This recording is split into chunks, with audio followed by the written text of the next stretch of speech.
नमस्कार, आप देख रहे हैं जनादेश न्यूज। मैं हूं आपके साथ रश्मि त्रिवेदी। खबरें शुरू करने से पहले एक नजर हेडलाइंस पर। हेडलाइन के प्रायोजक है सुशीला चैरिटेबल ट्रस्ट, जहां लोक हित और विकलांग लोगों की सहायता करना ही है कर्म, जिसका एक ही नारा जनहित में योगदान कराना।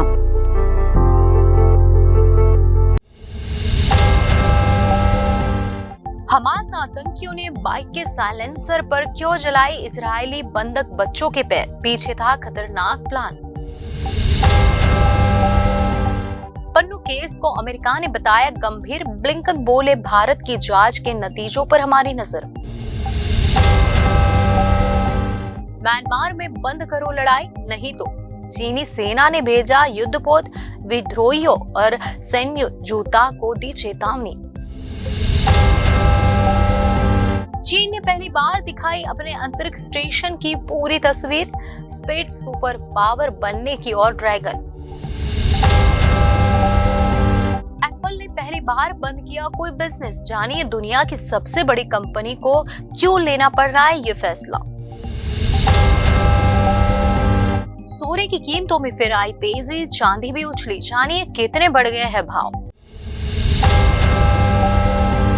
अब खबरें विस्तार से। युद्ध विराम के बाद हमास की कैद से छूटने वाले इजरायली बंधकों ने बताया कि किस तरह से हमास ने उनको रखा हुआ था।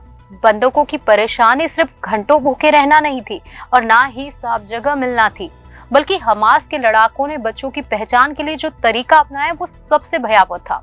हमास ने बच्चों की पहचान करने के लिए उनके पैरों को जला दिया था। इसके लिए मोटरसाइकिल के साइलेंसर का भी इस्तेमाल किया गया और ये पूरी बात हम आपको विस्तार से बताते हैं कि किस तरह से बंधकों ने क्या कुछ सहा है वहां। हमास की ओर से बीते एक हफ्ते से इजरायली बंधकों को छोड़ा जा रहा है। 24 नवंबर से शुरू हुए युद्ध विराम समझौते के बाद बंधकों की रिहाई हुई है। हमास ने अभी तक बच्चों और महिलाओं को रिहा किया है। हमास की कैद से छूटे बंधक गाजा की सुरंगों में बिताए अपने उन दिनों के डरावने अनुभव बता रहे हैं। हमास के आतंकी बच्चों के साथ मारपीट तो करते ही थे, बंधकों के साथ मारपीट तो करते ही थे, बच्चों को भी वो नहीं बख्शते थे। हमास आतंकी अपहरण कर लाए गए बच्चों की एक कोई खास पहचान बनाना चाहते थे। ऐसे में उन्होंने इन बच्चों के पैरों को बाइक के गर्म साइलेंसर पर रखकर जला दिया। एक रिपोर्ट्स की माने तो हमास के लड़ाके अपहरण करने के बाद बार बार बच्चों की जगह बदल रहे थे। ऐसे में वह कोई खास पहचान चाहते थे जिसे पता चल जाए कि ये बच्चे अपहरण कर लाए गए हैं। ऐसे में उन्होंने ये तरीका अपनाया जो पुराने समय की कहानियों में सुनने को मिलता है। उन्होंने बच्चों के एक पैर को मोटरसाइकिल के साइलेंसर में डाला, जिससे पैर पर जले हुए का निशान बन गया। बच्चों को चिन्हित करने के अलावा ये इस लिहाज से भी किया गया था कि अगर वे भागने की कोशिश करें तो उनकी पहचान सुनिश्चित हो सके। रिपोर्ट्स के अनुसार हमास की कैद से रिहा हुए किब्दुज नीर ओज के 12 साल यागी और 16 वर्षीय और याकूब के परिवार ने ये जानकारी दी है। बंधक बनाए गए इन बच्चों के चाचा के अनुसार बच्चों को लगातार नशीला पदार्थ भी दिया जाता था। बच्चों को बार बार नशीली दवाइयां दी जाती थी और उनको एक स्थान से दूसरे स्थान पर ले जाया भी जाता था। बच्चों को आसानी से वाहन में डालकर ले जाया जा सके, इसके लिए उनको नशीली दवाइयां या नशे का पदार्थ दिया जाता था।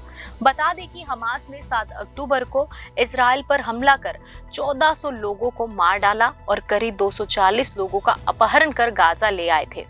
इसके बाद इजराइल ने गाजा पट्टी में बमबारी शुरू कर दी थी।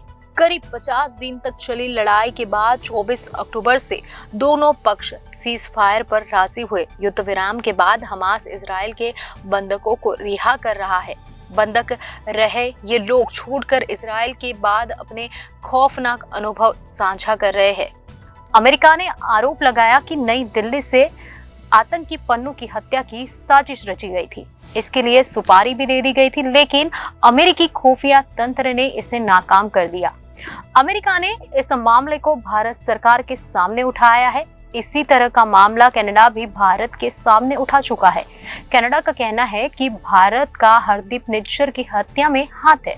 भारत की ओर से खालिस्तानी आतंकी पन्नू की हत्या की जांच का अमेरिका ने स्वागत किया है। अमेरिका के विदेश मंत्री एंटनी ने पन्नू मामले पर भारत के रुख की सराहना करते हुए कहा कि भारत ने बिल्कुल सही फैसला लिया है। साथ ही उन्होंने इसे गंभीर बताते हुए भारत से एक्शन लेने की भी उम्मीद की है। उन्होंने कहा है कि ये एक ऐसी घटना है जिसे हमने बहुत गंभीरता से लिया है। इस मामले को हमने इसे सीधे भारत सरकार के सामने उठाया। भारत सरकार की ओर से अब इसकी जांच की घोषणा की गई है। यह एक अच्छा और उचित कदम है। मैं अब ये देखने को उत्सुक हूँ कि इस जांच के नतीजे क्या निकलते हैं। अमेरिकी विदेश मंत्री ने इस मामले पर ज्यादा कुछ बोलने से इनकार करते हुए कहा, अदालत में फिलहाल ये केस चल रहा है। कोर्ट में जिस केस की सुनवाई चल रही हो उस पर मैं बहुत विस्तार से टिप्पणी नहीं कर सकता हूँ। मैंने पहले भी कहा है, फिर भी ये कह सकता हूँ कि हम इस मामले में बहुत गंभीर है। हमने कई माध्यमों से बीते हफ्तों इस मामले को सीधे भारत सरकार के समक्ष उठाया और जांच की मांग की, जिसे भारत सरकार ने स्वीकार कर लिया है।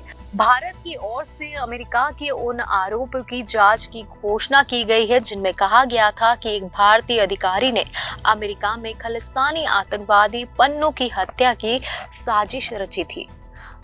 भारतीय विदेश मंत्रालय ने कहा है कि अमेरिका की ओर से कुछ अपराधियों और गिरोह से जुड़ी सूचनाएं साझा की गई। इसे गंभीरता से लेते हुए एक उच्च स्तरीय समिति गठित की गई। रिपोर्ट्स के बाद भारत सरकार इस समिति की सिफारिशों के आधार पर फैसला करेगी। हालांकि विदेश मंत्रालय के प्रवक्ता ने मामले को सुरक्षा से जुड़ा मुद्दा बताते हुए ज्यादा विस्तार से बात करने से इनकार कर दिया। ये मामला भारत की ओर से घोषित आतंकवादी गुरपतवंत सिंह पन्नू की हत्या की साजिश से जुड़ा है। अमेरिका ने भारतीय नागरिक निखिल गुप्ता पर पन्नू की हत्या की नाकाम साजिश में शामिल होने का आरोप लगाया है। बता दें कि हाल ही में अमेरिका ने एक रिपोर्ट के आधार पर भारत पर आरोप लगाया है कि इस साल जून में कनाडा में खालिस्तानी आतंकी हरदीप सिंह निज्जर की हत्या के बाद अमेरिका में गुरपतवंत सिंह पन्नू की हत्या की साजिश रची गई थी, जिसे नाकाम कर दिया गया। इस साजिश में भारत सरकार के शामिल होने की बात अमेरिका ने कही है। आरोप में कहा गया है कि भारतीय नागरिक निखिल गुप्ता ने पन्नू की हत्या के लिए सुपारी दी थी। ये काम उसने भारत में बैठे एक शख्स के इशारे पर किया था। अमेरिका और कनाडा का नागरिक गुरपत सिंह पन्नू स्वतंत्र सिख देश खालिस्तान बनाने के अभियान में शामिल है और सिक्स फॉर जस्टिस नाम का संगठन चलाता है। गुरपतवंत पन्नू को भारत ने साल 2020 में आतंकवादी घोषित किया था। चीन की सेना ने म्यांमार में चल रहे गृह युद्ध पर सख्त चेतावनी दे दी है। चीन ने कहा है कि म्यांमार के सभी गुट जल्द से जल्द लड़ाई बंद कर दे। यह नहीं तो चीन ने कहा है कि वह सीमा पर किसी भी आपात स्थिति के लिए तैयार है। चीन के 2 युद्धपोत भी म्यांमार पहुंच चुके हैं। म्यांमार में चल रही लड़ाई पर चीन की सेना ने अब बहुत सख्त चेतावनी दी है। चीनी सेना ने एक बयान जारी करके कहा कि वह म्यांमार की सीमा पर किसी भी आपातकालीन स्थिति के लिए पूरी तैयार है। चीनी रक्षा मंत्रालय ने कहा कि वह म्यांमार में चल रहे गृह युद्ध को लेकर बहुत ही ज्यादा चिंतित है। PLA ने कहा कि म्यांमार में युद्धतर सभी पक्ष जल्द से जल्द लड़ाई को बंद कर दे और अपने विवाद को बातचीत के जरिए सुलझा ले। चीनी रक्षा मंत्रालय का यह बयान ऐसे समय पर आया है जब PLA ने म्यांमार की सीमा पर सैन्य अभ्यास किया है और घातक तोपें तैनात की है।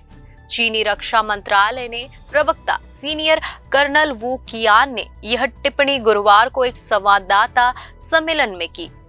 वू ने कहा कि चीन उत्तरी म्यांमार के हालात पर करीब नजर रखे हुए है, साथ ही शांति बातचीत के लिए काम कर रही है। ग्लोबल टाइम्स एक रिपोर्ट्स की माने तो इससे पहले शनिवार को शुरू हुई चीनी सेना के दक्षिणी थिएटर कमांड के 3 दिवसीय युद्धक अभ्यास में सैनिकों ने हिस्सा लिया।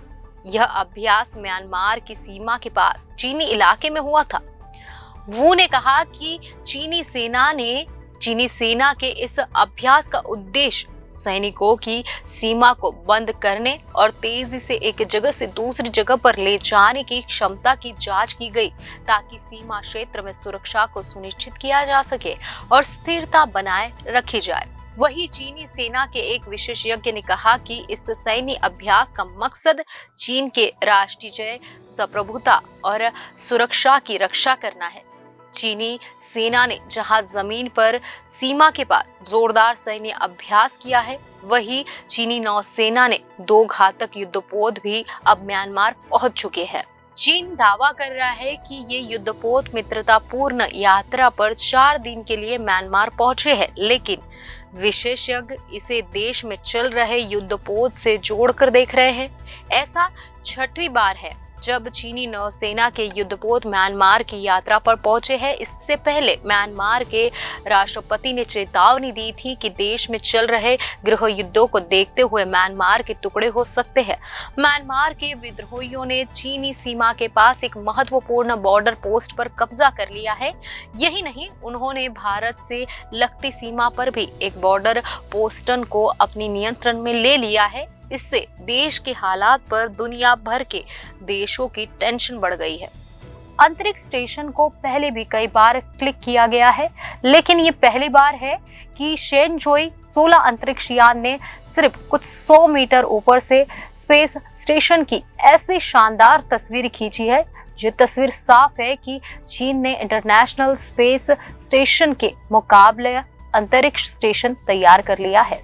चीन के तिनयांगोंग स्पेस स्टेशन की पहली बार पूरी तस्वीर सामने आई है। चीनी अंतरिक्ष एजेंसी की ओर से अपने तिनयांगो अंतरिक्ष स्टेशन की पहली पैनोरामिक फोटो शेयर की गई है।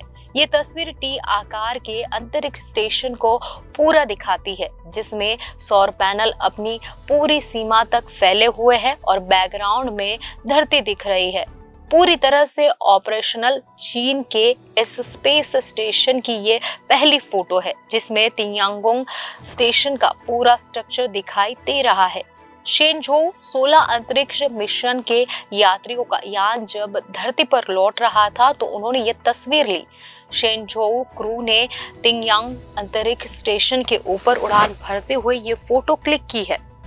साउथ चाइना मॉर्निंग पोस्ट की रिपोर्ट माने तो यह तस्वीर पिछले महीने गुई हाईचाओ ने क्लिक की थी। गुई एक शोधकर्ता और नागरिक अंतरिक्ष यात्री है। तस्वीर में पूरा अंतरिक्ष स्टेशन दिखाई दे रहा है। इसमें तिनयांगे नाम का कोर मॉड्यूल केंद्र में है।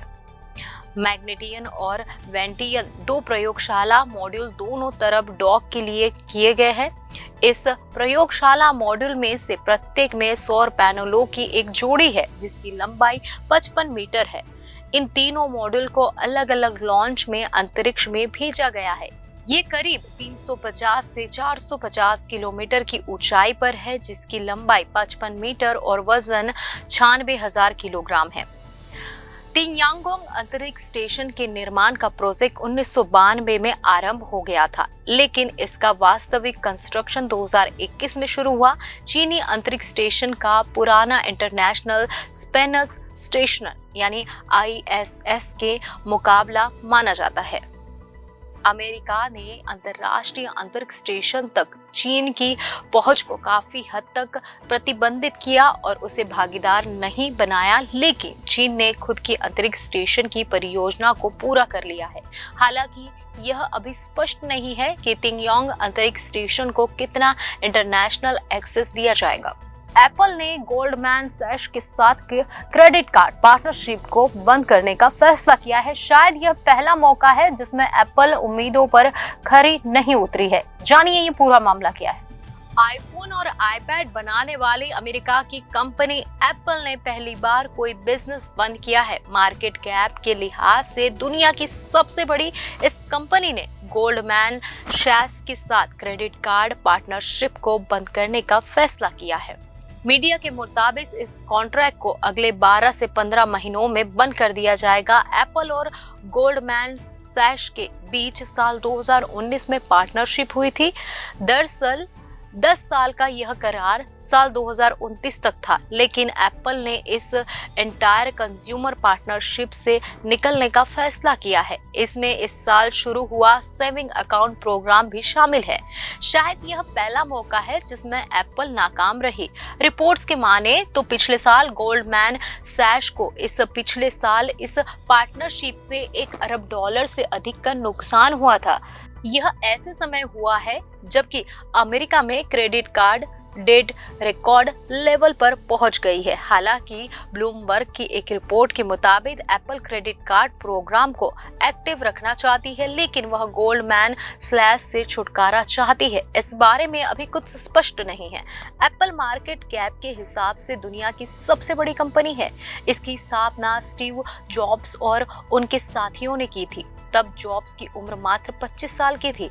इस कंपनी ने आईफोन और आईपैड समेत कई हिट प्रोडक्ट्स बनाए हैं। आज इसका मार्केट $2.95 ट्रिलियन है। रेवेन्यू के हिसाब से वॉलमार्ट और कमाई के हिसाब से सऊदी अरामको दुनिया की सबसे बड़ी कंपनी है। MCX एक्सचेंज पर सोने का वायदा भाव बढ़त के साथ 62,673 रुपए प्रति 10 ग्राम पर ट्रेड करता दिखाई दिया। वहीं चांदी का घरेलू वायदा भाव बढ़त के साथ 77,642 रुपए प्रति किलोग्राम पर ट्रेड करती दिखाई दी। सोने चांदी की कीमतों में हफ्ते में आखिर कारोबारी दिन शुक्रवार को तेजी देखने को मिली। इसी हफ्ते सोने की घरेलू कीमतों में ऑल टाइम हाई लेवल बनाया था। शुक्रवार सुबह सोने के घरेलू वायदा भाव मामूली तेजी के साथ ट्रेड करते दिखाई दिए। MCX एक्सचेंज पर 5 फरवरी 2024 की डिलीवरी वाला सोना 0.05% या 33 रुपए की बढ़त के साथ 62,673 रुपए प्रति 10 ग्राम पर ट्रेड करता दिखाई दिया। सोने के साथ ही चांदी की घरेलू वायदा कीमतों में भी तेजी देखने को मिली है। MCX एक्सचेंज पर शुक्रवार सुबह 5 मार्च 2024 की डिलीवरी वाला चांदी 0.16% या 127 रुपए की बढ़त के साथ 77,642 रुपए प्रति किलोग्राम पर ट्रेड करती दिखाई दी। शुक्रवार सुबह सोने की वैश्विक कीमतों में बढ़त देखने को मिली। कॉमेक्स पर सोने का वैश्विक वायदा भाव 0.10% या $2.10 की बढ़त के साथ $2059.30 प्रति औंस पर ट्रेड करता दिखा। वहीं सोने का वैश्विक हाजिर भाव इस समय 0.18% या $3.73 की बढ़त के साथ $2040.14 प्रति औंस पर ट्रेड करता दिखा। सोने के साथ ही चांदी के वैश्विक भाव में भी शुक्रवार सुबह बढ़त देखने को मिली। कॉमेक्स पर चांदी का वायदा भाव 0.21% या $0.06 की बढ़त के साथ $25.72 प्रति औंस पर ट्रेड करता दिखा। वहीं चांदी का वैश्विक हाजिर भाव 0.13% या $0.03 की बढ़त के साथ $25.30 प्रति औंस पर ट्रेड करता दिखा। पेन बनाने वाली कंपनी फ्लेयर राइटिंग इंडस्ट्रीज की आज शेयर मार्केट में लिस्टिंग हो गई। इसका इशू प्राइस 304 रुपए था। कंपनी का IPO 49.28 गुना सब्सक्राइब हुआ था। जानिए ये कितने पर लिस्ट हुआ है। टाटा टेक्नोलॉजीज और गांधारा ऑयल के बाद पेन बनाने वाली top company Flair Writing Industries की भी आज शेयर मार्केट में लिस्टिंग हो गई। कंपनी का शेयर NSE पर करीब 65% की तेजी के साथ 501 रुपए पर लिस्ट हुआ।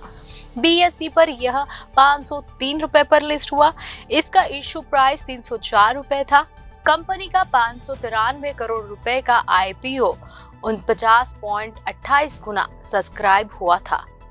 QIB कैटेगरी में इसे 122.02 गुना बोलियां मिली थी, जबकि NII पोर्शन 35.23 गुना सब्सक्राइब हुआ था। रिटेल कैटेगरी में इसे 13.73 गुना बोलियां मिली थी। यह IPO 22 नवंबर को खुला था और 24 नवंबर को बंद हुआ था। इससे पहले गुरुवार को टाटा टेक्नोलॉजी का शेयर 140% और गांधार ऑयल का शेयर 78% की तेजी के साथ लिस्ट हुआ था। पिछले सप्ताह के टाटा टेक्नोलॉजीज, गांधार ऑयल, इरेडा और फीडबैक फाइनेंशियल सर्विसेज के साथ साथ फ्लेयर राइटिंग का IPO भी आया था। टाटा टेक्नोलॉजीज और गांधार ऑयल के साथ साथ लिस्टिंग भी 30 नवंबर को होने वाली थी, लेकिन कंपनी के शेयरों के बेसिस ऑफ अलॉटमेंट और फाइनल करने में देरी के कारण लिस्टिंग एक दिन के लिए टालनी पड़ी। पेन बनाने वाली यह कंपनी 45 साल से ज्यादा पुरानी फ्लैगशिप बॉन्ड फ्लेयर की मालिक है। यह इस साल मार्च के करीब 8% से ज्यादा बाजार हिस्सेदारी के साथ ओवरऑल राइटिंग इंस्ट्रूमेंट इंडस्ट्री में टॉप 3 प्लेयर्स में से एक है। आईपीओ से जुटाई गई धनराशि का इस्तेमाल कंपनी गुजरात के वलसाड़ जिले में रेटिंग इंस्ट्रूमेंट के लिए मैन्युफैक्चरिंग फैसिलिटी स्थापित करने के लिए करेगी। दिसंबर के पहले दिन निफ्टी नए रिकॉर्ड पर पहुंच गया। सितंबर तिमाही में देश की इकोनॉमी के उम्मीद से बेहतर प्रदर्शन के दम पर शेयर बाजार तेजी के साथ खुला। शुरुआती कारोबार में बीएसई सेंसेक्स 271 अंक की बढ़त के साथ 67,260 अंक और निफ्टी 90 अंक की तेजी के साथ 20,223 अंक पर पहुंच गया है। दिसंबर के पहले दिन निफ्टी एक नए रिकॉर्ड पर पहुंच गया। सितंबर तिमाही में देश की इकोनॉमी के उम्मीद से बेहतर प्रदर्शन के दम पर शेयर बाजार तेजी के साथ खुला। शुरुआती कारोबार में बीएसई सेंसेक्स 271 अंक यानी 0.41% की बढ़त के साथ 67,260 अंक और निफ्टी 90 अंक यानी 0.44% की तेजी के साथ 20,223 अंक पर पहुंच गया। यह निफ्टी का ऑल टाइम हाई स्तर है। इससे पहले निफ्टी 15 सितंबर 2023 को 20,222.45 पर पहुंचा था, लेकिन आज उसने यह लेवल पार कर लिया है। दूसरी तिमाही में देश की जीडीपी 7.6% की रफ्तार से बढ़ी। खासकर मैन्युफैक्चरिंग सेक्टर में ग्रोथ के दम पर इकोनॉमी ने उम्मीद से बेहतर प्रदर्शन किया। आरबीआई ने इसके 6.5% की रफ्तार से बढ़ने का अनुमान जताया है। विप्रो, टाइटन, एचसीएल, टेक ऑफ, इन्फोसिस को छोड़कर बीएसई के सभी शेयरों में तेजी रही। सेक्टोरल फंड की बात करें तो निफ्टी रियल्टी में 2% से अधिक तेजी दिख रही है, जबकि निफ्टी बीएसयू बैंक में 0.75% तेजी रही। साथ ही Nifty auto, financial, FMCG, media, metal और फार्मा में भी शुरुआती ट्रेंड में तेजी रही। ब्रॉडर मार्केट में निफ्टी मिड कैप 100 में से 0.66% और स्मॉल कैप में 0.7% की तेजी रही। Small cap company IDT cementation में 13% की तेजी आई। कंपनी को आंध्र प्रदेश में एक कॉन्ट्रैक्ट मिला है। निफ्टी 50 के शेयरों में से सबसे ज्यादा तेजी लॉन्सन एंड ट्रूबो, एनटीपीसी, एशियन पेंट्स, ओएनजीसी और Power Grid Corporation of India में रही। पिछले एक महीने में निफ्टी 50 इंडेक्स में 6.5% से अधिक तेजी से आई, जबकि इस साल इसमें करीब 12% की बढ़ोतरी हुई। देश में पेट्रोल और डीजल की कीमत पिछले साल अप्रैल के बाद नहीं बदली है। इस दौरान कच्चे तेल की कीमत में काफी उतार चढ़ाव देखने को मिल चुका है, लेकिन अब ऑयल मार्केटिंग कंपनियों ने इसका फॉर्मूला तय कर लिया है। अब ये पूरा फॉर्मूला हम आपको बताते हैं। देश में पिछले साल अप्रैल से पेट्रोल और डीजल की कीमत में बदलाव नहीं हुआ है, जबकि इस दौरान कच्चे तेल की कीमत ये काफी उतार चढ़ाव देखने को मिल रहा है। अब इसके लिए एक फॉर्मूला तय कर दिया गया है। इसके मुताबिक सार्वजनिक क्षेत्र की ऑयल मार्केटिंग कंपनियां पेट्रोल और डीजल की कीमतों में दैनिक आधार पर संशोधन तभी शुरू करेगी जब अंतर्राष्ट्रीय बाजार में कच्चे तेल की कीमतें 80 अमेरिकी डॉलर प्रति बैरल से नीचे स्तर पर हो जाएगी। इंडस्ट्री के अधिकारियों ने यह बात कही।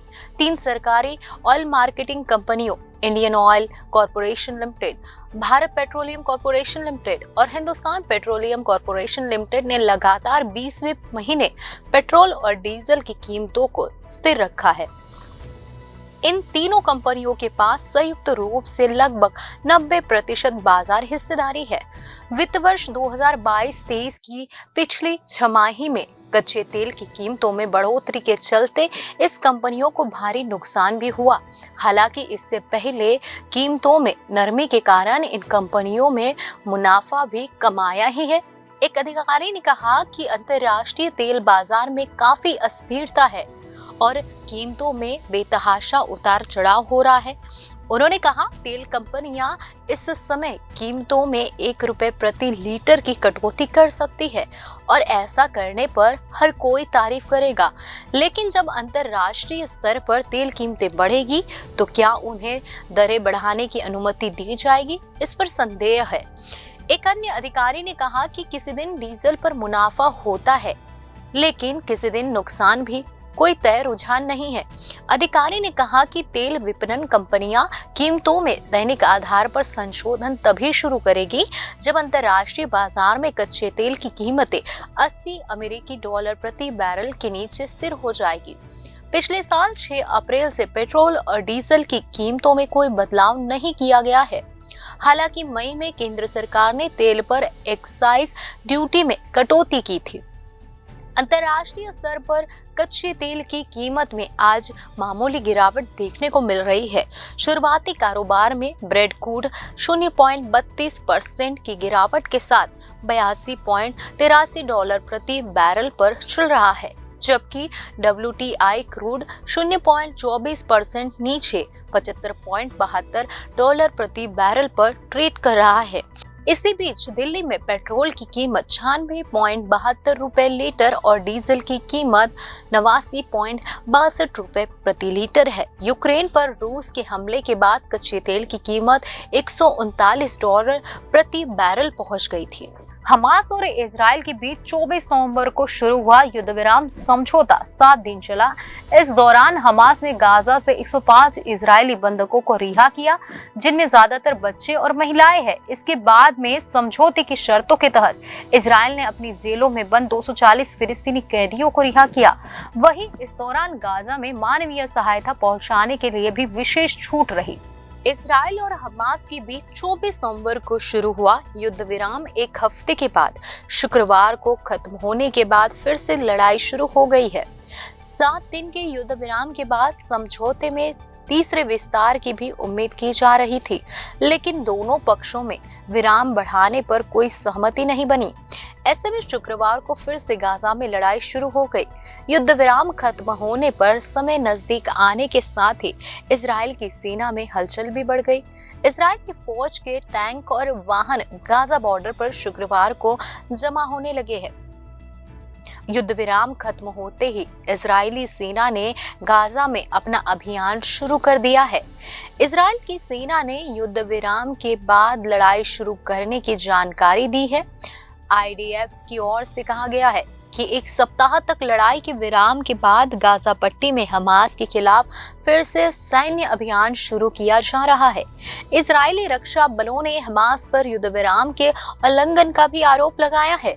इजराइल सेना की ओर से कहा गया है कि हमास ने सीज फायर तोड़ते हुए उसके क्षेत्रों की ओर गोलीबारी की है। इजरायली सेना ने भी लड़ाई शुरू करने का ऐलान कर दिया है। आखिरी दिन छोड़े गए 8 इजरायली 30 फिलिस्तीनी युद्ध विराम के 7वें दिन हमास ने गाजा पट्टी से 2 बार में 8 बंधकों को रिहा किया है। हमास ने इनको रेड क्रॉस की अंतर्राष्ट्रीय समिति यानी ICRC के प्रतिनिधियों को सौंप दिया। इसके बाद बंधकों को मिस्र के रास्ते इजराइल लाया गया। दूसरी ओर इजरायली जेल विभाग ने पुष्टि की कि मानवीय संघर्ष विराम के 7वें दिन उनकी ओर से 30 और फिलिस्तीनियों को रिहा किया जाएगा। 7 दिनों में हमास की ओर से 105 बंधकों को छोड़ा गया है और इजराइल ने 240 कैदियों को रिहा किया है। इजराइल ने गाजा पट्टी में हमले अक्टूबर से ही शुरू हो गए थे। हमास के इजराइल पर हमले के जवाब में इजराइल ने ये कार्रवाई शुरू की थी। करीब 50 तक चलने वाली इस लड़ाई के बाद 24 अक्टूबर को कतर और मिस्र के प्रयासों के बाद दोनों पक्ष सीज फायर पर राजी हुए थे। दुनिया के कई देशों की ओर से युद्ध विराम को लंबा करने के लिए अपील की गई थी, लेकिन एक हफ्ते के बाद विराम नहीं बढ़ सका।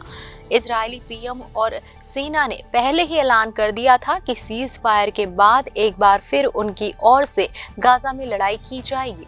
जो पाकिस्तान में नसरुल्लाह संग 5 महीने बिताने के बाद भारत वापस लौट आई है। अंजू का दावा है कि वह अपने बच्चों से मिलने के लिए भारत लौटी है, लेकिन नसरुल्लाह कुछ ही और कहानी बता रहे हैं। नसरुल्लाह ने कहा है कि अंजू का वीजा कई बार अपील के बाद भी नहीं बढ़ा।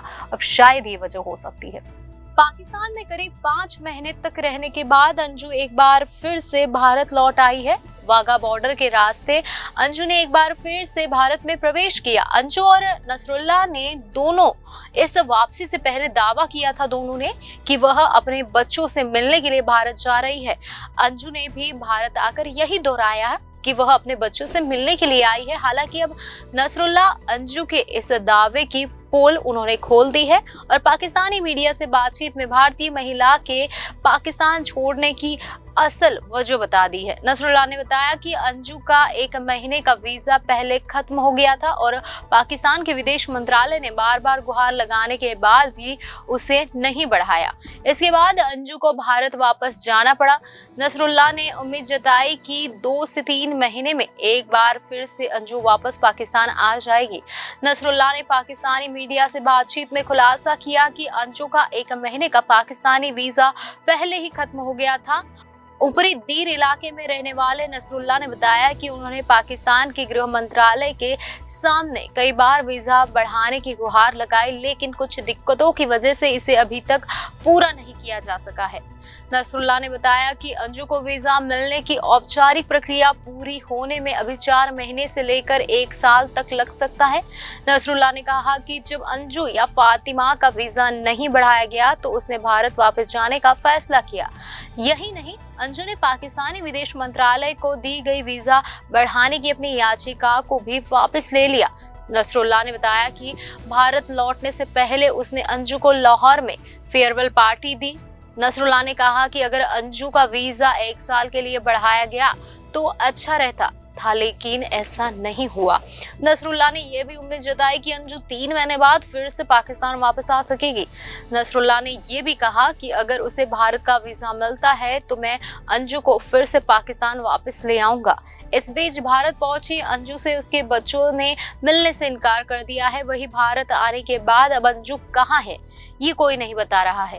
अंजू न तो भिवाड़ी गई है और न ही अब तक बच्चों से मिली है। इस बीच अंजू जिस कॉलोनी में रहती है वहां पर सुरक्षा व्यवस्था को कड़ा कर दिया गया है।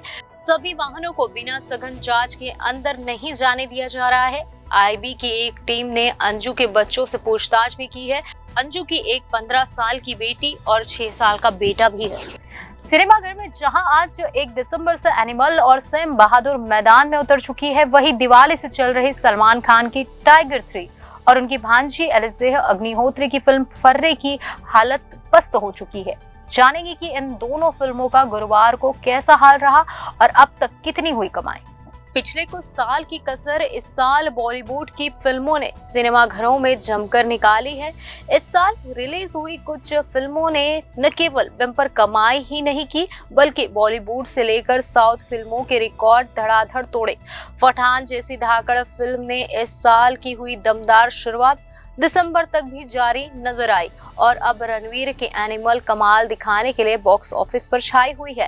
हालांकि इस साल की बम्पर फिल्मों की बात करें तो सलमान खान की टाइगर भी उनमें से एक है जो इस साल शानदार कमाई करने वाली फिल्म में शामिल हो गई है। हालांकि टाइगर 3 से जिस कमाई की उम्मीद की जा रही थी वो उस पर सफल नहीं रही, लेकिन दिवाली पर रिलीज हुई फिल्म की लिस्ट में ये टॉप पर है। वहीं हाल ही में रिलीज हुई सलमान खान की भांजी एलिज़ा की फिल्म फर्रे बिल्कुल भी कमाल नहीं दिखा पाई। आइए आपको बताते हैं टाइगर 3 और फर्रे ने गुरुवार को कितनी कमाई की। यहाँ ये भी बताना चाहिए कि कल यानी गुरुवार तक इन फिल्मों के सामने कंपटीशन में कोई और फिल्म नहीं थी, लेकिन आज 1 दिसंबर से 2 नई और बड़ी फिल्में टक्कर देने के लिए मैदान में उतर चुकी है। एक तरफ रणवीर और बॉबी देओल की फिल्म एनिमल है तो दूसरी तरफ देश के सबसे सेलिब्रेटेड सेना प्रमुख और पहले फील्ड मार्शल मानेकशॉ की कहानी सैम बहादुर, जिसमें विकी कौशल नजर आए हैं। एनिमल ने रिलीज से पहले से ही तूफान मचा रखा है और देशभक्ति के साथ साथ वॉर फिल्में पसंद करने वालों को विकी कौशल की ये फिल्म जरूर खींच लेगी। ऐसे में सलमान खान की फिल्म टाइगर के सामने आज शुक्रवार से मुसीबतों का पहाड़ खड़ा दिख रहा है। वहीं एलिज़ा की फर्रे तो पहले दिन से ही चारों खाने चित पड़ दिखी। फर्रे 6 दिनों में 3 करोड़ के आंकड़े तक भी नहीं पहुंच सकी। एक रिपोर्ट्स के मुताबिक 25 नवंबर को रिलीज हुई फर्रे 6 दिनों में 3 करोड़ के आंकड़े तक भी नहीं पहुंच पाए। सलमान की भांजी एलिज़ा ने फर्रे से बॉलीवुड में एंट्री मारी है और इस फिल्म को क्रिटिक्स की काफी तारीफें भी मिली है। उन्हें एलिज़ा की एक्टिंग खूब पसंद आई, लेकिन बॉक्स ऑफिस पर आलम कुछ और ही दिखा। फिल्म पहले दिन ही दर्शकों के लिए बुरी तरह तरस गई। 35 लाख रुपए से शुरू हुई ओपनिंग रविवार को काफी खींच कर 70 लाख के करीब पहुंची, लेकिन इसके बाद से लगातार नीचे गिरती दिख रही है। फिल्म ने गुरुवार को 20 लाख रुपए की कमाई की। 7 दिन में फिल्म में मुश्किल से 2.58 करोड़ के करीब फिल्म ये पहुंच पाई है। वहीं 12 नवंबर के दिन रिलीज हुई फिल्म यशराज फिल्म की स्पाई यूनिवर्स फिल्म टाइगर 3 को दिवाली पर ओपनिंग का तगड़ा नुकसान हुआ। देश के इतने बड़े त्योहार की वजह से ये फिल्म को भीड़ जुटाने में कामयाबी नहीं मिली, जो पठान, गदर 2 या जवान जुटा पाई थी। फिल्म ने केवल 44.5 करोड़ रुपए की कमाई की। फिल्म ने गुरुवार को यानी 19वें दिन मात्र 1.85 करोड़ रुपए की कमाई की। कुल मिलाकर अब तक इस फिल्म ने 289.90 करोड़ की कमाई इंडियन बॉक्स ऑफिस पर कर डाली। वहीं वर्ल्ड वाइड कमाई की बात करें तो टाइगर 3 अब 450 करोड़ रुपए के करीब पहुंची है। रणबीर कपूर, अनिल कपूर, बॉबी देओल और रश्मिका मंदाना की फिल्म एनिमल आज 1 दिसंबर को रिलीज हो चुकी है। इस फिल्म ने जबरदस्त एडवांस बुकिंग की है और छप्पर फाड़ कर टिकट बेचे हैं। एनिमल को लेकर जो उम्मीद लगाई गई है कमाई की, अगर वो अनुमान सही निकलता है, वो सटीक रहा, तो ये पठान से आगे निकल जाएगी। आज 1 दिसंबर से सिनेमा घरों में रणबीर कपूर, अनिल कपूर, बॉबी देओल और रश्मिका मंदाना की फिल्म एनिमल का डंका बजने वाला है। इस फिल्म की दहाड़ ट्रेलर के साथ ही शुरू हो चुकी थी और आज से सिनेमाघरों के अंदर भी खूब गूंजने वाली है ये दहाड़। इस साल बॉलीवुड की कई बड़ी फिल्मों ने बॉक्स ऑफिस पर खूब धूम मचाई है और ऐसा लग रहा है कि रणबीर कपूर और बॉबी देओल स्टारर ये फिल्म इस साल की कुछ टॉप फिल्मों पर भारी पड़ सकती है। जैसा अनुमान है, अगर फिल्म उस पर खरी साबित होती है तो हो सकता है कि एनिमल इस साल की दूसरी सबसे बड़ी बॉलीवुड फिल्म साबित होगी। आइए आपको बताते हैं एनिमल का बॉक्स ऑफिस प्रिडिक्शन क्या कहता है। एनिमल की एडवांस बुकिंग जबरदस्त हुई है। एक रिपोर्ट्स के मुताबिक ओपनिंग डे एडवांस बुकिंग की बदौलत फिल्म ने लगभग 30 करोड़ से अधिक की कमाई कर डाली है। इस फिल्म ने दिल्ली से पहले तेलुगु स्टेट्स यानी आंध्र प्रदेश और तेलंगाना से प्री बुकिंग के आधार पर अच्छी कमाई की है और इसका क्रेडिट डायरेक्टर संदीप रेड्डी वांगा और रणवीर के बढ़ते स्टारडम को जाता है। पीवीआर, इनॉक्स और सिनेपोलिस इन तीनों नेशनल चेन्स से करीब 4,50,000 टिकट ओपनिंग डे के लिए बुक हो चुके हैं। इस लिहाज से फिल्म बॉलीवुड की 5वीं टॉप फिल्म बन चुकी है। रिपोर्ट में बताया जा रहा है कि इस फिल्म ने कुल मिलाकर पहले दिन के लिए 1.3 मिलियन एडवांस टिकट बेच लिया है और अब तक जितने टिकट बिके हैं वो 2.30 मिलियन के करीब बताए जा रहे हैं और ये आंकड़े जबरदस्त है। इस रिपोर्ट में पहले दिन के लिए एनिमल की एडवांस बुकिंग 33.97 करोड़ रुपए हुई है। वहीं दूसरे दिन के लिए 13.20 करोड़ रुपए, तीसरे दिन के लिए 8.13 करोड़ रुपए और चौथे दिन के लिए 67 लाख रुपए हो चुकी है कमाई। इतना ही नहीं, इस फिल्म के एडवांस बुकिंग 5वें, 6ठे और 7वें दिन के लिए भी हो चुकी है, यानी कुल मिलाकर इसने 57.61 करोड़ रुपए यानी 2.35 मिलियन टिकट की कमाई वो कर चुकी है। पहले दिन एनिमल कर सकती है 60 करोड़ की कमाई। इस फिल्म एनिमल की पहले दिन की कमाई को लेकर जो उम्मीदें की जा रही है वो जबरदस्त है। रिपोर्ट्स के मुताबिक फिल्म पहले दिन केवल इंडिया में 60 करोड़ रुपए की नेट कमाई करने जा रही है, जो सभी भाषाओं से मिलकर होगी। इस साल की दूसरी सबसे बम्पर फिल्म हो सकती है एनिमल। अब अगर इस फिल्म की कमाई की तुलना इस साल की बाकी हिट फिल्म जैसे पठान, गदर 2, जवान और टाइगर 3 से करे तो संदीप रेड्डी वांगा निर्देशित ये फिल्म इस लिस्ट में कमाई के मामले में दूसरे नंबर पर पहुंच गई है। आइए आपको बताते हैं इन फिल्मों ने पहले दिन कितनी कमाई की थी। जैसे पठान ने पहले दिन कमाए थे 57 करोड़ रुपए, गदर 2 ने पहले दिन कमाए थे 40.1 करोड़ रुपए, जवान ने पहले दिन कमाए थे 75 करोड़ रुपए और टाइगर 3 ने पहले दिन में कमाए हैं 44.5 करोड़ रुपए। एनिमल के पहले दिन की कमाई है 60 करोड़ रुपए अनुमानित। एनिमल अपने लंबे रन टाइम को लेकर भी चर्चा में है, जो करीब 3 घंटे 21 मिनट की करीब जताई जा रही है। खबर है कि फिल्म इंडिया में करीब 400 स्क्रीन पर रिलीज हो रही है। इस फिल्म को संदीप रेड्डी वागा ने निर्देशित किया है, जिसमें रणवीर के अलावा बॉबी देओल ने भी अपने अंदाज से सबका दिल जीत लिया है। इसके अलावा फिल्म में अनिल कपूर रणवीर के पिता की भूमिका में है और रश्मिका मंदाना उनकी वाइफ का रोल निभा रही है। सैम बहादुर सिनेमाघरों में रिलीज हो चुकी है। इस फिल्म को दर्शकों से पॉजिटिव रिस्पांस मिल रहा है। खास तौर पर विकी कौशल की एक्टिंग की जमकर तारीफ भी हो रही है। अब ये पूरी कहानी क्या है, हम बताएंगे आपको। बायोपिक कहानियां हमेशा से फिल्मकारों को आकर्षित करती आई है और बात जब देश के सबसे सेलिब्रेटेड सेना प्रमुख और पहले फील्ड मार्शल मानेकशॉ की हो तो आपका जोश खरोश चरम पर होता है। फिर राशि जैसी सफल फिल्म की जोड़ी मेघना विकी का कॉम्बिनेशन आपको उम्मीद भी खूब देता है, मगर फिल्म देखते हुए आपको महसूस होता है कि आप इस बायोपिक का पूरी तरह से सिनेमाई अनुभव लेने से वंचित रह गए। कहानी की शुरुआत होती है मानेकशॉ यानी विकी कौशल के जन्म से, जहां उसके माता पिता उसका एक अलग नाम रखना चाहते हैं। उसके बाद 1932 में भारतीय सैन्य अकेडमी देहरादून के पहले दल में शामिल होने से लेकर देश के पहले फील्ड मार्शल के पद तक पहुंचते हुए कहानी कई उतार चढ़ाव से गुजरती है। मानेकशॉ की जवानी की शरारतों से लेकर युद्ध के मैदान में शूरता का प्रदर्शन करने तक कहानी कई कालखंडों में विभाजित की गई है। सैम और याना खान यानी जीशान अयूब खान बंटवारे से पहले भारतीय फौज का हिस्सा थे। दोनों के बीच गहरा याराना भी था। विभाजन के बाद याना पाकिस्तान की सेना का हिस्सा बने। हालांकि मोहम्मद अली जिन्ना के मानेकशॉ के सामने पाकिस्तानी सेना का हिस्सा बनने की पेशकश भी करते हैं, मगर मानेकशॉ हिंदुस्तान को चुनते हैं। इंदिरा और मानेकशॉ के बीच वैचारिक मतभेद की कहानी है।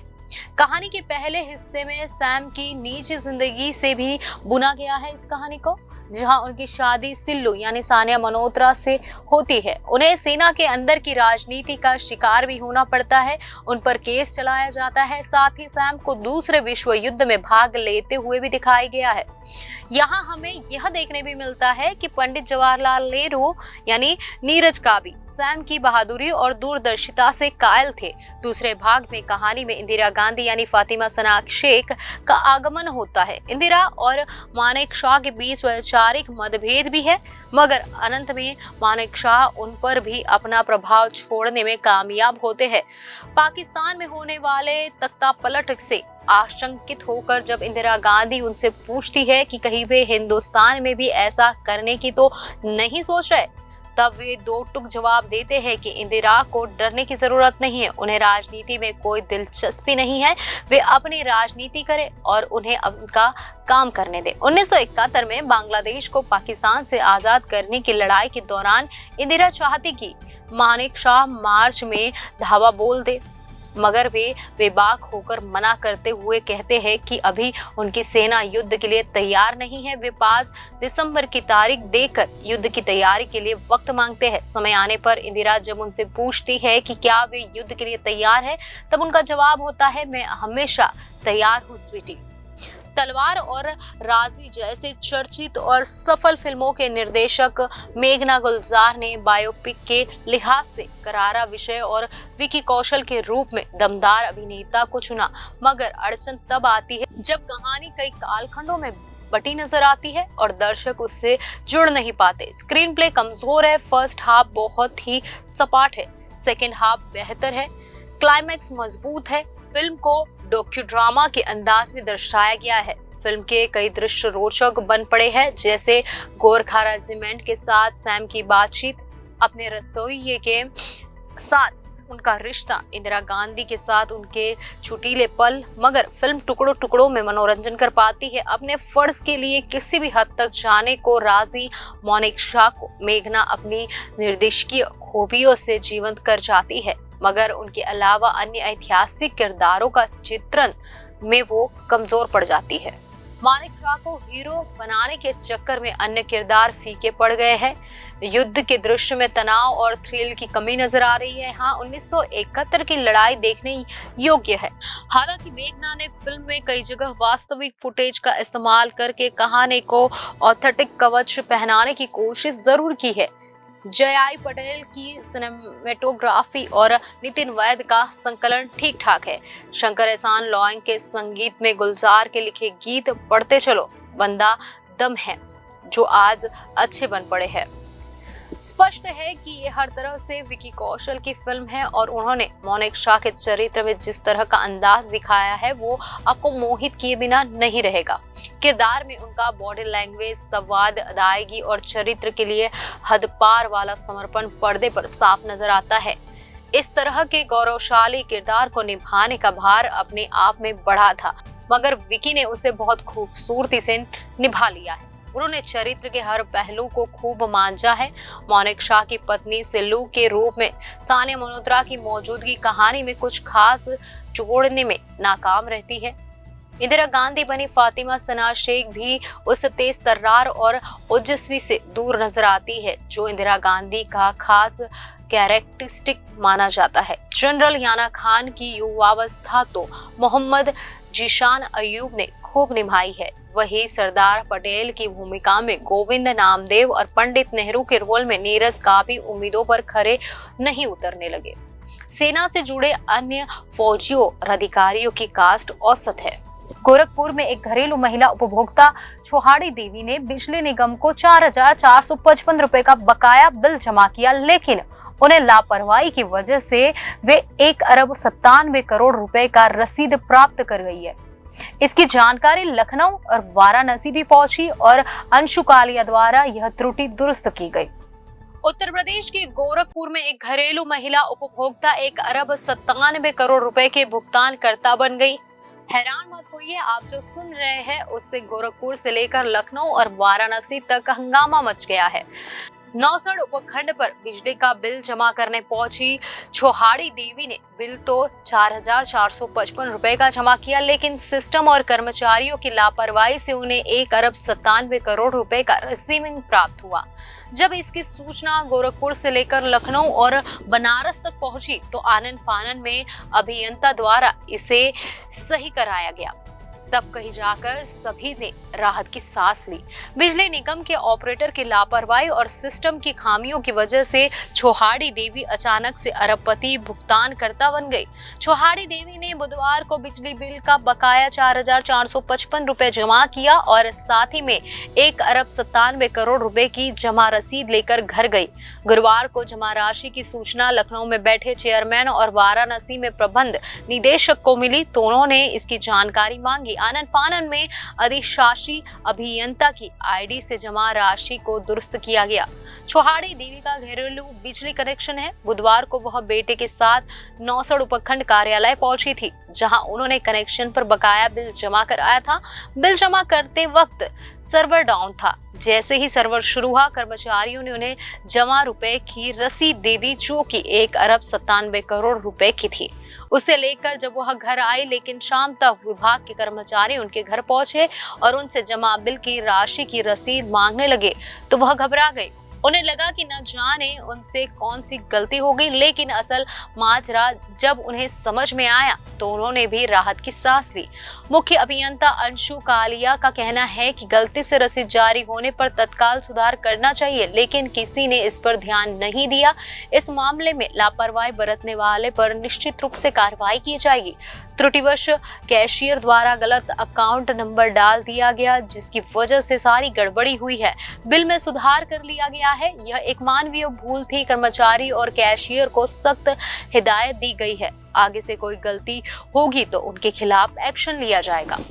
बेंगलुरु के विभिन्न हिस्सों में कम से कम 15 स्कूलों के परिसरों में अराजकता व्याप्त हो गई, जब प्रशासनिक कर्मचारियों को मेल प्राप्त हुआ जिसमें कहा गया था कि उनके संस्थान में विस्फोटक लगाए गए हैं और कभी भी आग लग सकती है। बेंगलुरु की पुलिस ने बम निरोधक दस्ते के साथ जांच की, लेकिन कुछ भी नहीं मिला।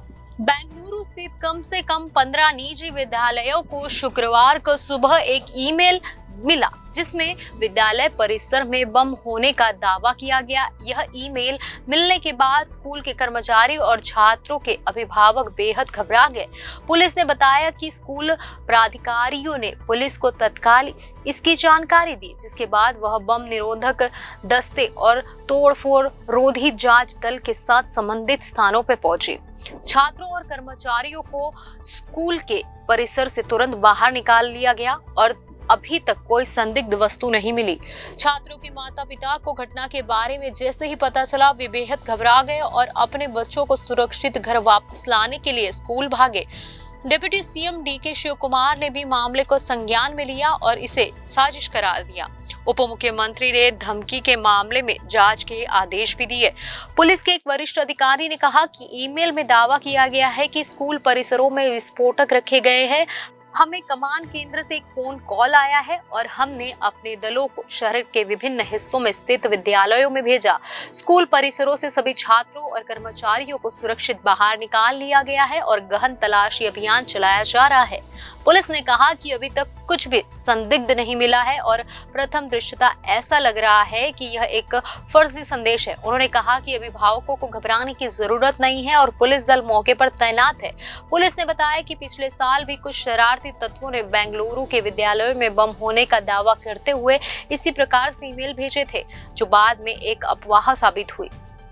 कर्नाटक के उप मुख्यमंत्री डीके शिव कुमार ने उन विद्यालयों में से एक स्कूल का दौरा किया जहां बम होने का दावा किया गया। उन्होंने स्कूल और पुलिस से स्थिति की जानकारी ली। उन्होंने कहा, टीवी पर समाचार देखकर मैं थोड़ा परेशान हो गया था, क्योंकि उस कुछ ऐसे समय विद्यालयों का जिक्र किया गया जिन्हें मैं जानता हूँ और जो मेरे घर के पास है, इसलिए मैं स्थिति का पता लगाने बाहर गया।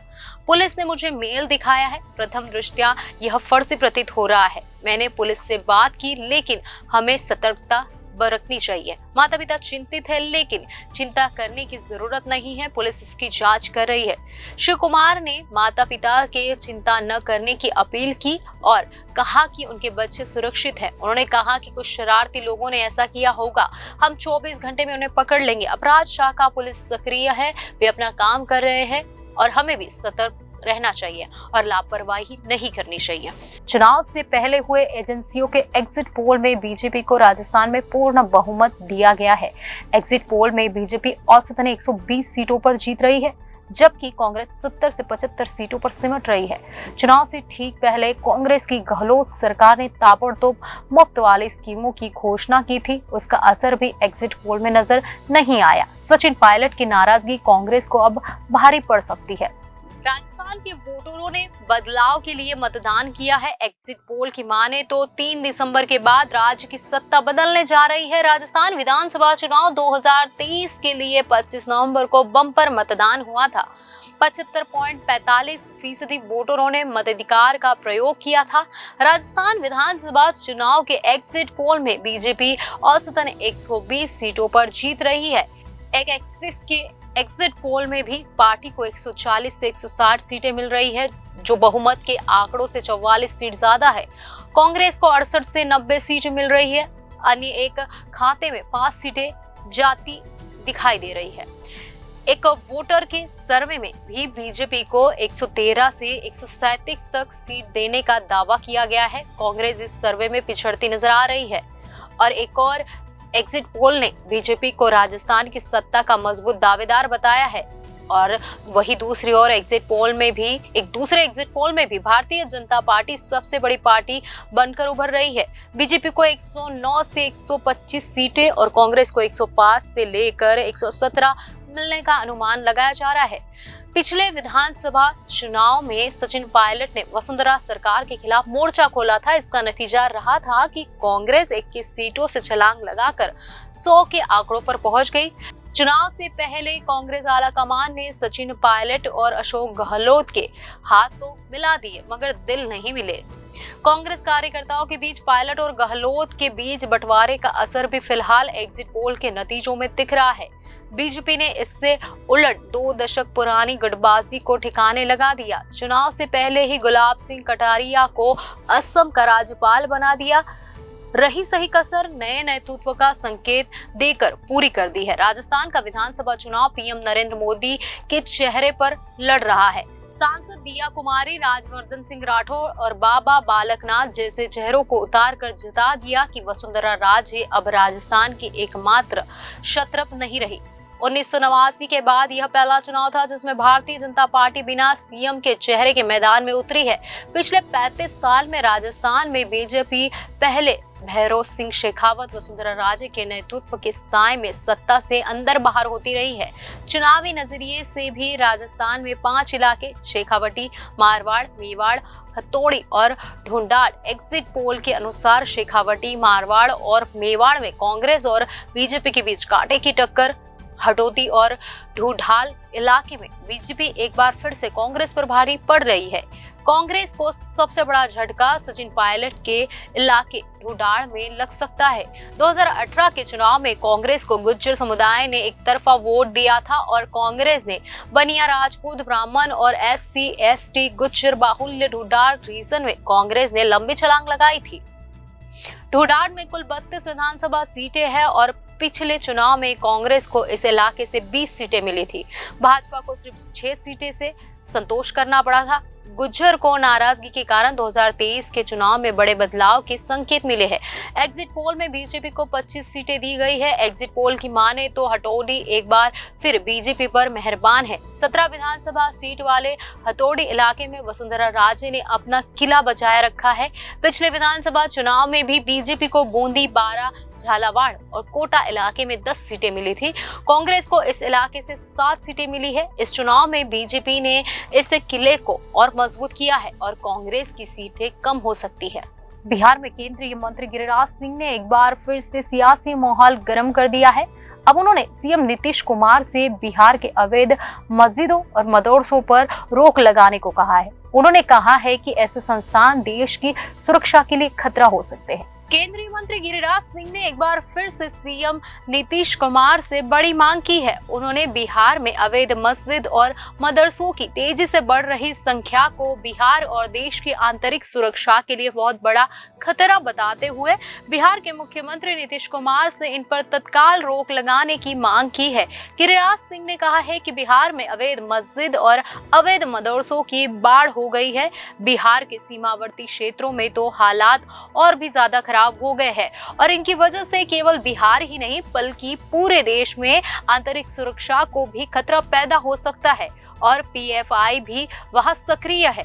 गिरिराज सिंह का नीतीश और लालू पर तीखा हमला भी हुआ। केंद्रीय मंत्री ने आगे कहा कि बिहार में मुसलमानों की आबादी 18% तक है, इसलिए इन अवैध मस्जिदों और मदरसों को तत्काल बंद करने के साथ ही वैध मदरसों में भी विज्ञान की पढ़ाई शुरू करवानी चाहिए और प्रगतिशील शिक्षा देनी चाहिए। नीतीश कुमार और लालू यादव गठबंधन सरकार पर निशाना साधते हुए गिरिराज सिंह ने आगे कहा कि दोनों नेताओं को तुष्टीकरण की राजनीति को बंद करके अब बिहार और देश के हित और आंतरिक सुरक्षा के लिए पैदा होने वाले खतरे पर भी विचार करना चाहिए, क्योंकि अगर ऐसा नहीं किया तो आने वाले सालों में बिहार के लोगों का धन और धर्म भी खतरे में पड़ जाएगा और इसके लिए दोषी नीतीश कुमार और लालू यादव होंगे। इससे पहले भी गिरिराज सिंह ने मस्जिदों और मदरसों को लेकर नीतीश कुमार को घेरते रहे हैं वो हमेशा से ही।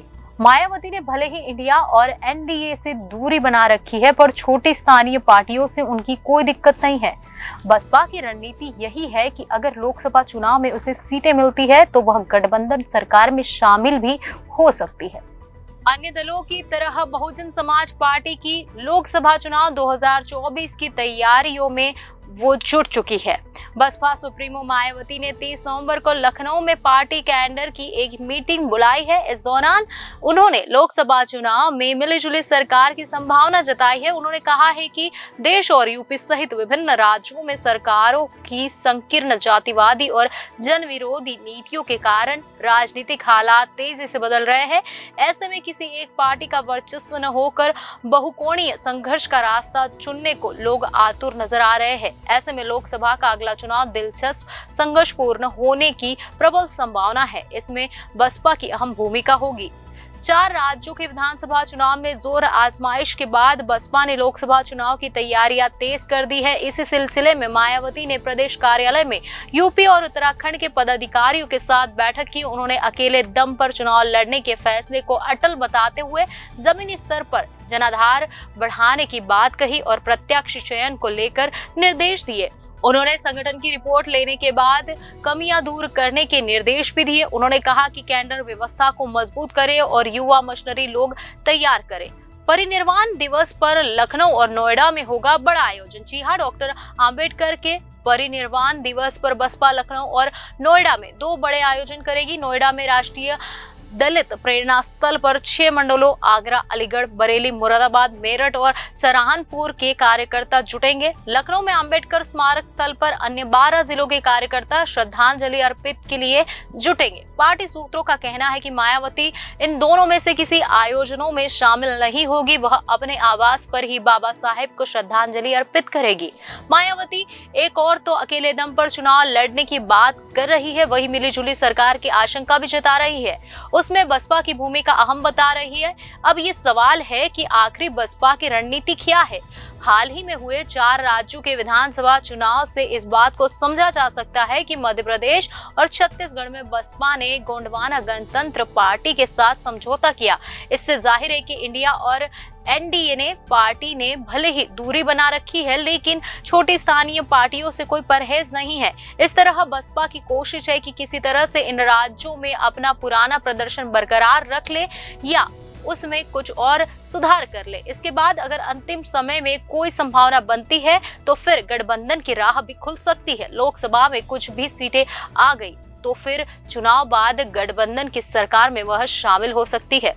छत्तीसगढ़ में क्या सीएम भूपेश बघेल फिर वापसी कर रहे हैं? एग्जिट पोल में तो ऐसी ही तस्वीरें दिख रही है कि कांग्रेस यहां फिर सरकार बना सकती है। हालांकि फाइनल रिजल्ट तो 3 दिसंबर को आएगा, जब वोटों की गिनती होगी। जानेंगे कि चुनाव परिणाम से पहले भूपेश बघेल ने क्या कहा।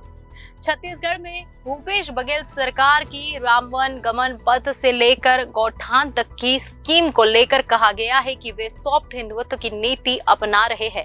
क्या भूपेश बघेल राष्ट्रीय स्वयंसेवक संघ यानी आरएसएस की पीछ पर खेल रहे हैं?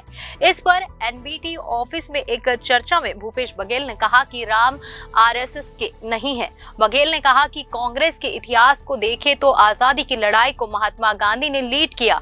वह हमेशा रघुपति राघव राजा राम भजन गाते थे। उस वक्त आरएसएस राम की बात नहीं करता था। 1980 के बाद वह राम की बात करने लगा। 1925 से लेकर 1980 तक राम कांग्रेस के पास थे, तो हम उनसे अब क्यों दूर हो। भूपेश बघेल ने कहा कि लोकमान्य तिलक हमारे नेता थे। उन्होंने गणेश पूजा की। आजादी की लड़ाई में गणेश पूजा के माध्यम से तिलक ने युवाओं को एकजुट किया। राम भी हमारे हैं, गणेश भी हमारे हैं। कांग्रेस ही प्रभात फेरी निकालती थी और भजन गाती थी। बघेल ने कहा स्वदेशी क्या आरएसएस का है। गांधी जी का पूरा आंदोलन ही वही था। विदेशी कपड़े जलाने का आंदोलन चलाया गया था। ये सब हमारा था, तो हम कहां से सॉफ्ट हो गए। गाय के बारे में गांधी जी की बात पढ़ी है, जवाब मिल जाएगा। अगर हम गौ सेवा कर रहे हैं तो आरएसएस से नहीं प्रभावित हुए हैं, गांधी जी से प्रभावित होकर कर रहे हैं। भूपेश बघेल ने पिछले विधानसभा चुनाव के बाद कहा था कि किसानों की कर्ज माफी एक बार के लिए ही हो रही है, लेकिन इस चुनाव में फिर जीतने पर कर्ज माफी का वादा कर दिया। ऐसा क्यों? जवाब देते हुए बघेल ने कहा कि छत्तीसगढ़ एक फसली है। जब लोग 2 पहिया वाहन, 4 पहिया वाहन, ट्रैक्टर खरीद रहे हैं, कर्ज माफी के बाद लोगों की आर्थिक स्थिति में बदलाव आया। इसे और थोड़ा मजबूत करना है, इसलिए फिर से कर्ज माफी जरूरी है। दूसरे राज्यों की तुलना करेंगे तो छत्तीसगढ़ के किसानों की स्थिति खराब है, क्योंकि बारिश भी नहीं हुई।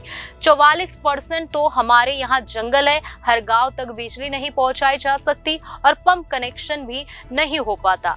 बांध नहीं बना सकते, फॉरेस्ट क्लियरेंस नहीं मिलेगा। बघेल ने कहा कि बीजेपी ने यू टर्न लिया है। बघेल ने कहा कि बीजेपी ने पहले कहा था कि किसानों को बोनस नहीं देंगे, फिर खुद ही अपने घोषणा पत्र में कह दिया कि देंगे।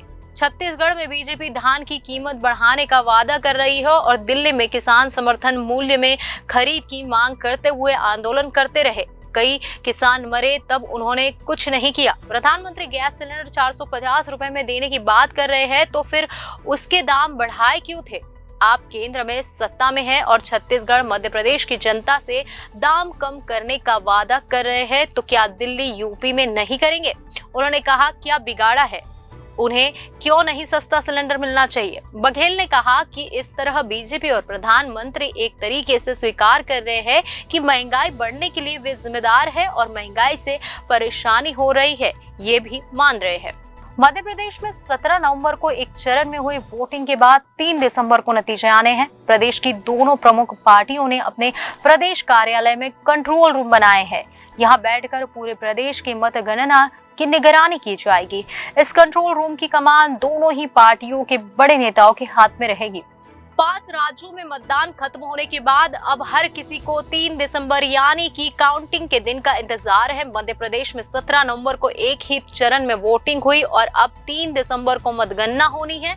इससे पहले आए एग्जिट पोल में बीजेपी यहां वापसी करती दिख रही है। इसके बावजूद बीजेपी मतगणना के दिन के लिए विशेष तैयारियां कर रही है। पार्टी के प्रदेश कार्यालय में कंट्रोल रूम बनाया जा रहा है। इस कंट्रोल रूम की कमान खुद मुख्यमंत्री शिवराज सिंह चौहान, प्रदेश अध्यक्ष वी.डी. शर्मा, संगठन महामंत्री हृदयानंद सहित पार्टी के दिग्गज नेता संभालेंगे। बीजेपी के इस कंट्रोल रूम में प्रदेश के अलावा जिला स्तर से वरिष्ठ नेताओं की टीम तैनात रहेगी। इसके अलावा कानून के जानकारों का एडवोकेट्स को भी इस कंट्रोल रूम में जिम्मेदारी दी गई है। मतगणना के दिन सभी जिलों के अध्यक्ष के साथ साथ उम्मीदवार भी कंट्रोल रूम में संपर्क में रहेंगे। बीजेपी के कंट्रोल रूम की तर्ज पर कांग्रेस ने भी तैयारियां कर ली है।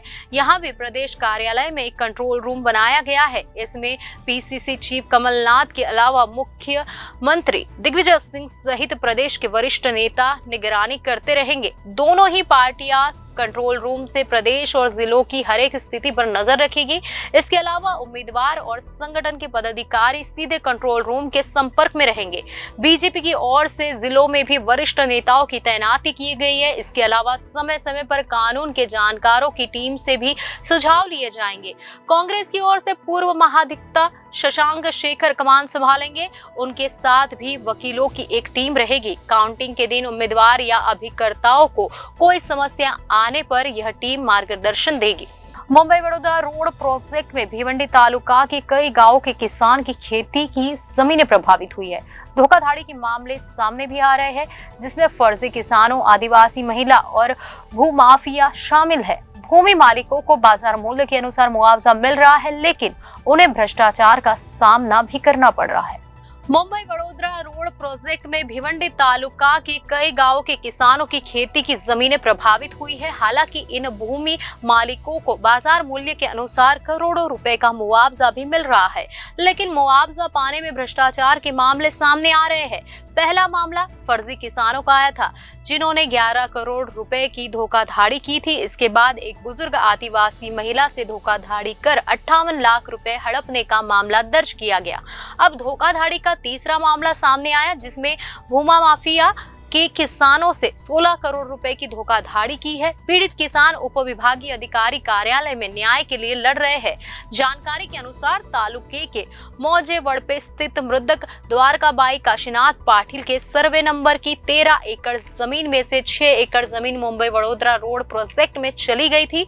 द्वारकाबाई पाटिल की मौत के बाद उनके बेटे और बेटियां 9 उत्तराधिकारियों का नाम 7/12 की प्रति में दर्ज किया गया है। आरोप है कि द्वारकाबाई के बेटे हरिभाव ने अपनी बहनों हीराबाई, ताराबाई, रमाबाई और जीजाबाई के साथ धोखाधड़ी करते हुए उनकी एनओसी ले ली, जबकि मृतक के भाई रामदास ने अपने बेटे बालकृष्ण के पक्ष में जमीन दान कर दी थी। हरिभाव ने सभी को अंधेरे में रखा और आपसी सहमति से देवराज मात्रे को जमीन बेच दी। देवराज ने जमीन का एक हिस्सा निखिल राधेश्याम अग्रवाल के पक्ष में खरीद लिया।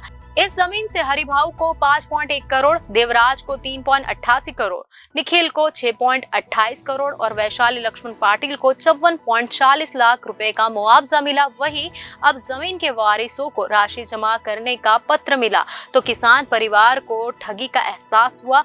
अब पीड़ित किसान पिछले 2 साल से उपविभागीय अधिकारी कार्यालय के चक्कर काट रहे हैं। मुंबई वडोदरा हाईवे के लिए जमीन अधिग्रहण के बाद 7/12 की प्रति पर ऐसी प्रविष्टियां दर्ज की गई थी, जिसके बाद खरीदी बिक्री के व्यवहार के लिए रोक लगाई गई थी।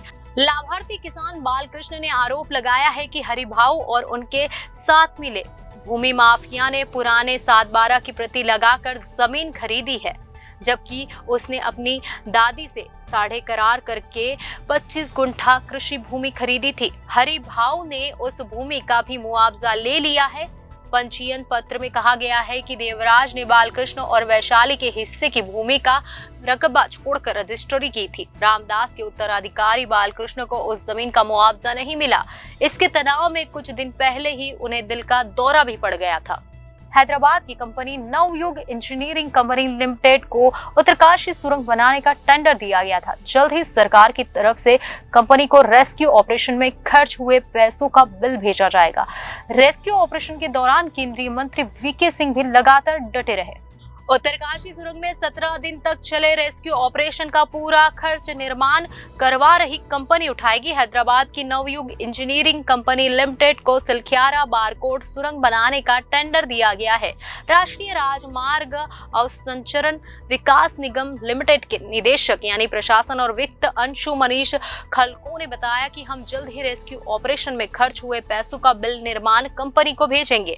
मनीष ने बताया कि 17 दिन तक चले बचाव अभियान में अनेकों एजेंसियों ने बगैर रुके काम किया। इस ऑपरेशन में करोड़ों रुपए का खर्च भी हुआ। अभी तक खर्च हुए पैसे का टोटल हिसाब नहीं हो पाया। सड़क परिवहन और हाईवे मंत्रालय आगे से इस तरह के हादसे में जिम्मेदार फिक्स करेगा। हालांकि मंत्रालय पहले ही सुरंग ढहने की जांच का आदेश दे चुका है। इस प्रोजेक्ट का ऑडिट भी किया जाएगा। टनल में फंसे श्रमिकों को निकालना चुनौतीपूर्ण था, ये वीके सिंह ने कहा। उत्तरकाशी टनल में फंसे 41 श्रमिकों को सुरक्षित बाहर निकालने तक मौके पर ही जमे रहे केंद्रीय मंत्री वीके सिंह गाजियाबाद पहुंच चुके हैं। इस दौरान स्थानीय बीजेपी कार्यकर्ताओं ने उनका फूल मालाओं से साथ स्वागत किया।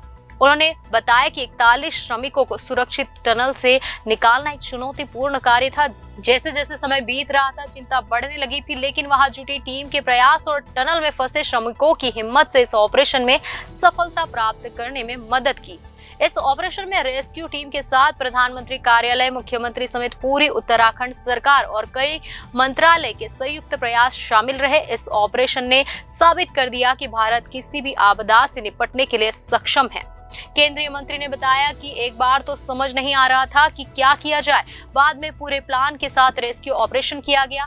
छोटे से पाइप के सहारे टनल में फंसे श्रमिकों को खाने का सामान, पानी गर्म करने की रॉड, गर्म कपड़े और अन्य जरूरी सामान के साथ ऑक्सीजन की व्यवस्था की गई। श्रमिकों के परिवारों से कैमरे के माध्यम से बात कराई जाती रही, बल्कि बाहर मौजूद साथी श्रमिक भी उनका उत्साहवर्धन करते रहे। वीके सिंह ने बताया कि शुरुआत में टनल के बाहर एकत्र मलबे को हटाकर अंदर जाने का प्रयास किया गया, लेकिन जब रास्ते में पहाड़ का मलबा आने लगा तो उत्तरकाशी के सिंचाई विभाग से मशीन मंगाकर कार्य शुरू किया गया। चूंकि मशीन की क्षमता कम होने पर वह सफल नहीं हुई, तो नजफगढ़ से दूसरी मशीन मंगवाकर ऑपरेशन शुरू किया गया। पहली मशीन फंस गई थी। इसके बाद वर्टिकल ड्रिलिंग और मैग्नीशियम मशीन के जरिए ड्रिल का प्रयास कराया गया, परंतु मैग्नीशियम मशीन का तापमान अधिक होने के कारण टनल के नुकसान को बचाने के लिए उसे रोक दिया गया।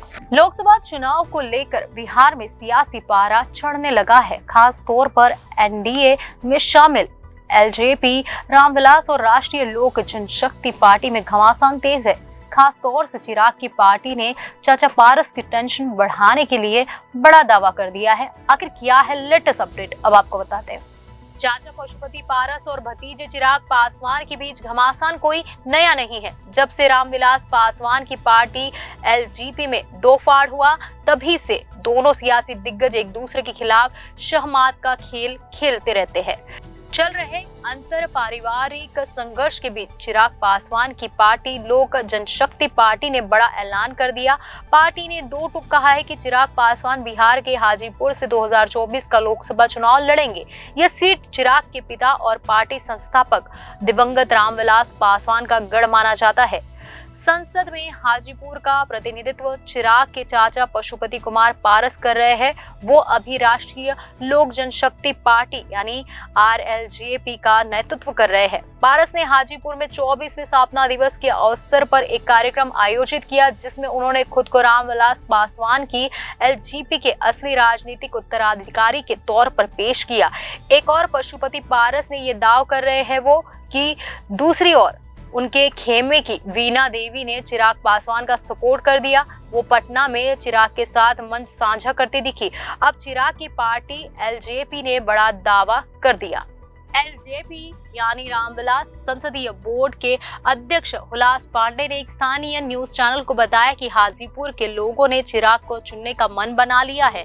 हमारे नेता वहां से लोकसभा चुनाव लड़ेंगे। वर्तमान में चिराग संसद में जमुई लोकसभा सीट का प्रतिनिधित्व करते हैं। यह कहते हुए कि हाजीपुर पार्टी के संस्थापक दिवंगत रामविलास पासवान की पारंपरिक लोकसभा सीट रही। हुलास पांडे ने कहा कि स्थानीय लोग अपने असली राजनीतिक उत्तराधिकारी को आशीर्वाद देने का इंतजार कर रहे हैं, जिससे वह इस निर्वाचन क्षेत्र की बेहतर तरीके से सेवा कर सके।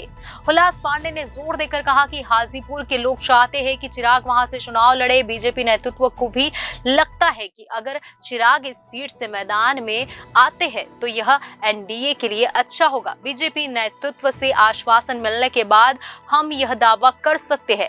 वहीं इस घटनाक्रम पर पशुपति पारस की पार्टी आरएलजेपी ने करारा पलटवार किया।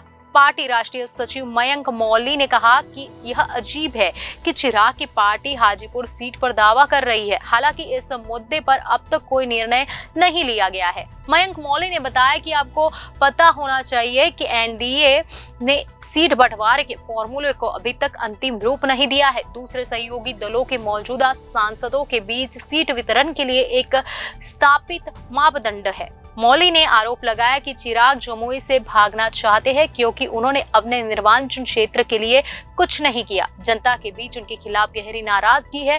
उन्होंने कहा कि स्वर्गीय रामविलास पासवान ने 2019 में पारस को हाजीपुर से मैदान में उतारा था क्योंकि उस समय चिराग वहां से चुनाव लड़ने के लिए तैयार नहीं थे।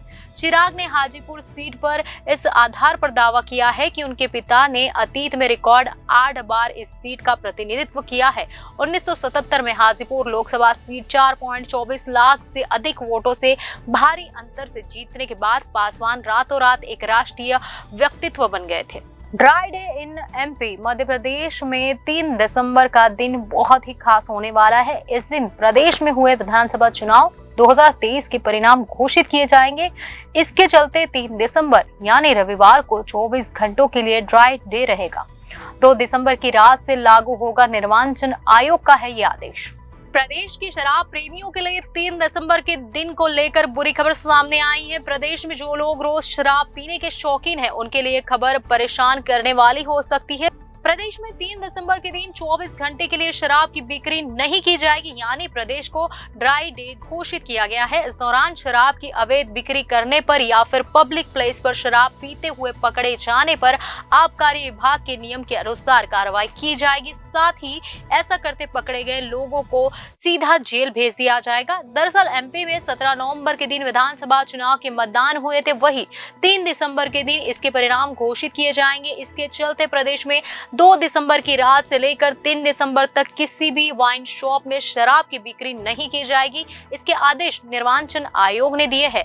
इलेक्शन कमीशन ऑफ इंडिया ने प्रदेश के सभी जिलों के कलेक्टर और प्रशासनिक अधिकारियों को आदेश जारी किए हैं कि इसके तहत 3 दिसंबर के दिन मतगणना होने के चलते पूरे दिन के लिए शराब बिक्री पर रोक लगा दी जाए, यानी पूरे दिन के लिए ड्राई डे घोषित किया गया है। भोपाल सहित प्रदेश की सभी अहाते और वाइन शॉप को बंद रखने के आदेश दिए गए हैं। ड्राई डे के चलते भोपाल के 7 विधानसभा सीटों के 87 शराब दुकानों में शराब खरीदने बेचने पर पूरी तरह से रोक लगी रहेगी। इस दौरान इनके क्षेत्र में आने वाली सभी शराब की दुकानें, बार, रेस्टोरेंट, बार, होटल, बार सभी बंद रहेंगे। ड्राई डे के लिए भोपाल कलेक्टर आशीष सिंह ने आदेश जारी करते हुए आबकारी विभाग को कहा है कि निर्वाचन आयोग के आदेश का सख्ती से पालन किया जाएगा। साथ ही रोक के बाद भी शराब की खरीदी बिक्री करने वालों के खिलाफ सख्त कार्रवाई की जाएगी। खबरों में आज बस इतना ही। आने वाली सभी खबरों को जानने के लिए आप जुड़े रहिए जनादेश न्यूज के साथ।